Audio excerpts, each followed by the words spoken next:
This is yet another post asking for information from other editors about a TV series that aired a while back. If you have some helpful information, please feel free to comment and/or message me personally. I'm pretty much positive that I remember the title as Real Cop Drama, but I could be wrong. The opening is a montage of real-life crime footage from CCTV and dashcams, set to an instrumental version of I Fought the Law. Each clip stops abruptly before someone is shot or hit by a vehicle, etc. I'm definitely sure that the host of the show was called Officer Glad. Of course, probably not his actual surname. He was a slightly dumpy, older cop. White hair, few wrinkles, and the typical dead fish frowny face you see on old dudes who have had enough crap in life. Boston accent. I saw about 5 episodes of this series back in the mid-2000s when I was still young and living with my parents. We had Eagle as a cable provider, but they didn't keep up on the bill, so we just got whatever happened to be descrambled or relatively watchable through the fuzz. It was on Channel 5, but of course with no working box, I'm sure there wouldn't have been the intended location. I'm not sure if this sounds familiar to anyone reading this yet. The show would always open with Officer Glad stepping out of the shadows on a green screen street corner location, and his opening catchphrase was "Scofflaws won't sleep soundly tonight," followed by "I'm Officer Glad," and a short description of the night's theme. Not sure what the original airtime was, or even the original air dates. Since it would have been about 3 or 4 a.m. when I'd tune in, I can't imagine I was seeing anything other than repeats. I was in high school at the time and I had a lot of anxiety about upcoming school days. Production value was nearly non-existent outside of the shoddy green screen and opening montage. After a brief intro for each following vignette, uncut raw footage from various police-related incidents would play. The show was exploitative to the nth degree. Vehicular homicides from traffic cameras, grainy security footage of deadly convenience store robberies, nothing appeared to be off limits for the show. Unlike the opening sequence, these clips showed the blood and gore without a shadow of shame. One that haunted me for years to come, which I just purposefully don't think about now, involved a young woman trapped under a city bus that had run up on the sidewalk. All you could see from the haphazard, shaky camera footage was her head and arm sticking out next to one of the tyres. She looked around with a pallid expression of shock as the arm slowly, absently felt along the concrete. Her mouth moved, but nothing came out. When the camera adjusted slightly, it looked under the bus itself.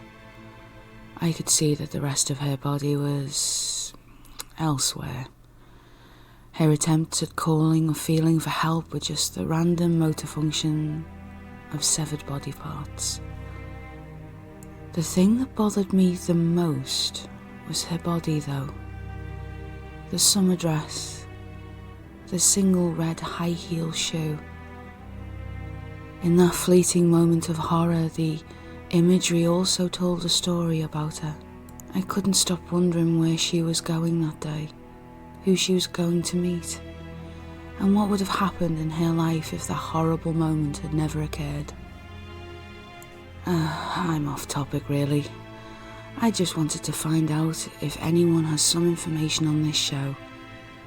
I want this to be fake. I want to find out that the whole thing was staged with very good practical effects. If I can go through the rest of days with the knowledge that I was expertly trolled by a crappy exploitation show, I'll be able to sleep a little better. I do think there is a good chance the show was staged, and if you do know the series, You'll probably agree once I talk about the evidence. The majority of footage centred on traffic stops, which were interspersed with the horrific random accident clips. Of course, these segments were just as bloody. The stops followed a sort of pattern. Dashcam footage of a vehicle breaking traffic law, like failing to signal, running a stop sign or driving erratically. After the officer pulled over the driver, a disagreement would ensue. The driver would insist that they hadn't done anything wrong, or they'd say that their infraction was hardly worth the trouble of ruining their day. A couple got really agitated and demanded lawyers or constitutional citations on the spot. In each clip, the argument was loud but brief. The minute a gun was drawn on the driver, they'd instantly clam up. The theme would swell up again. I fought the law. The audio would drop except for that instrumental piece as the officer would fire several shots into the vehicle and strut away as if they'd completed a job well done. There were some runners. 2 or 3 drivers managed to get out and run, but only to be shot in the back until they were face down on the pavement. Then, a single bullet to the back of the head at close range. A passenger jumped out at one point and darted into the woods nearby. The officer calmly returned to the patrol car, retrieved a spotlight and a shotgun, then just as calmly followed after. One of the few actual edits to these clips occurred when the cop returned, alone, with an additional handful of empty shells. One of the cars had a "baby on board" sign, but it was impossible to see what happened to the supposed child. I just convinced myself it wasn't there that day. The reason that I think that this is fake, that I pray this is fake, is the common thread in all of the videos. Every time someone gets pulled over and killed, it's by Officer Glad. The doughy, hard-nosed old man with the white hair and the tired expression. I want to believe this was just a very strange prank show or a spin-off I don't understand because of the lack of context. Gore porn is bad enough, and it's what still disturbs me the most. But if Officer Glad is actually a real person and not a character, that just makes everything so much worse. Those few episodes of that show scared me straight. As I mentioned, I was still young at the time, and it had a lasting effect on how I view the law and the people who enforce it.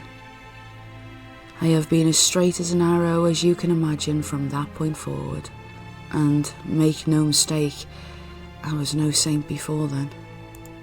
It does little to comfort me though, to know that people were executed for the most minor infractions, things they didn't even know they were doing or had no control over. I am not a scofflaw, but I still can't sleep soundly at night. Well, slime beast, what an imagination you do have. Another wonderful story. Thank you for sticking with me till the end. I am the Wanderer. Do take care now, won't you?